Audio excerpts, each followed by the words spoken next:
என்ன ஆச்சு சீமான் அவர்களே? ஒரு காலத்தில் உங்களை சங்கி அப்படின்னு சொன்னால் எவன்டா சங்கி அப்படின்னு காலில் இருக்கிற செருப்பை கழட்டி மேடையில் காட்டினீங்களே, இன்றைக்கி என்ன அதே மேடையில் நீங்கள் அண்ணாமலை அவர்களை புகழ, அண்ணாமலை அவர்கள் உங்களை புகழ, எங்கள் மம்மி பாட எங்கள் டேடி பாடன்ற மாதிரி பயங்கர பர்ஃபார்மன்ஸாக இருந்துச்சு. என்னாச்சு? இந்த கேஸில் எப்படி தப்பிக்கிறது அப்படின்னு தெரியலையோ? 2011 அம்மா ஜெயலலிதா காலில் விழுந்து இல்லை மலர்ந்தால் ஈழ மலரும் அப்படின்னு ஒரு ட்ராமா போட்டுட்டு தப்பிச்சிட்டிங்க. இப்போ என்ன பண்ணுறது அப்படின்னு தெரியலையோ? அதுக்கு தான் இந்த புது நாடகமா? வேண்டாம் சீமான், அதெல்லாம் பண்ணாதீங்க. ஓகே? உங்கள் சொந்த பிரச்சனைக்கு போய் நீங்கள் இந்த மாதிரி கேவலப்பிடிச்ச வேலையெல்லாம் பண்ணால் மக்கள் செருப்பு கழட்டி அடிச்சிடுவாங்க. என்னையை பார்த்து ஏன் சீமான் பயப்படுறீங்க? நீங்கள் தான் ரொம்ப வீரராச்சே.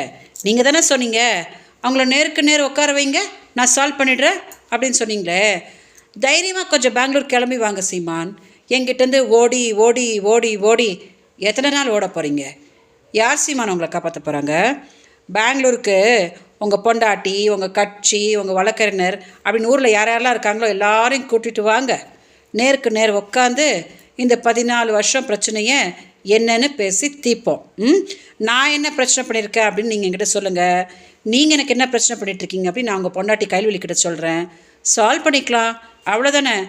அதை விட்டுட்டு போய் பாரதிய ஜனதா காலில் விழுந்தேன், அஇஅதிமுக காலில் விழுந்தேன் அப்படின்னு கேவலப்பிடிச்ச வேலையை பண்ணிகிட்ருக்கீங்களே, இது உங்களுக்கு அசிங்கமாக இல்லை? ஒருவேளை பெங்களூர் வர்றதுக்கு உங்களுக்கு தைரியம் இல்லை அப்படின்னா அங்கேயே ஒரு நிகழ்ச்சி அரேஞ்ச் பண்ணுங்கள் சீமான். நான் வரேன், உட்காந்து என்னென்னு சால்வ் பண்ணிக்கலாம், அவ்வளோதானே. ஸோ தயவு செஞ்சு மீடியா இந்த வீடியோ டெலிகாஸ்ட் பண்ணுங்கள். சீமான், அண்ணாமலை கூட உட்காந்து ஒரே மேடையில் வீரவசனம் பேசுகிறதுலாம் பெரிய விஷயம் கிடையாது. நேருக்கு நேர் ஏன் முன்னாடி உட்காந்து இந்த பிரச்சனையை சால்வ் பண்ணாதான் நீங்கள் ஒரு ஆம்பளை, நீங்கள் ஒரு தலைவன் அப்படின்னு மக்கள் ஒத்துக்குவாங்க. ஓகே? ஸோ தயவு செஞ்சு இதை கொஞ்சம் டெலிகாஸ்ட் பண்ணுங்கள், எல்லோரும் பார்க்கட்டும்.